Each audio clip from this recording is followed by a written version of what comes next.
టమాటా కొత్తిమీర పచ్చడి చూడటానికి రోటి పచ్చడి మాదిరిగా ఉంటుంది కానీ, ఇది మిక్సీలోనే చేశాను. టేస్ట్ కూడా చాలా బావుంటుంది.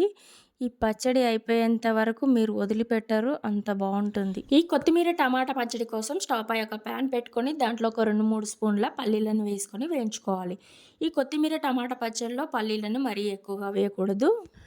తర్వాత ఈ కొత్తిమీర టమాటా పచ్చడికి సరిపడా ఆయిల్‌ని ఇప్పుడే పోసుకోవాలండి. చివరికి నేను పోపు వేయను. ఆయిల్ వేడయ్యాక దీంట్లో కొద్దిగా జీలకర్ర, పచ్చిమిర్చిని వేసుకోవాలి. ఇక్కడ పచ్చిమిర్చిని నేను 20 వరకు వేసుకున్నాను. పచ్చిమిర్చి కొంచెం కారంగా ఉన్నట్లయితే తగ్గించి వేసుకోండి. ఇప్పుడు ఇదే ప్యాన్‌లో కట్ చేసి పెట్టుకున్నటువంటి టమాటాను కొద్దిగా పసుపును వేసుకొని ఉడికించుకోవాలి. ఇక్కడొచ్చేసి నేను హాఫ్ కేజీకి ఎక్కువగా ఉన్న టమాటాలను తీసుకున్నాను. అలాగే దీంట్లో కొద్దిగా పసుపును వేసుకొని మూత పెట్టి ఒక 5 మినిట్స్ పాటు ఉడికించుకోవాలి. టమాటా కొంచెం ఉడికాక దీంట్లో కొద్దిగా చింతపండుని అలాగే కొత్తిమీరని కూడా వేసుకోవాలి. కొత్తిమీరని కాస్త ఎక్కువగానే వేసుకోవాలి.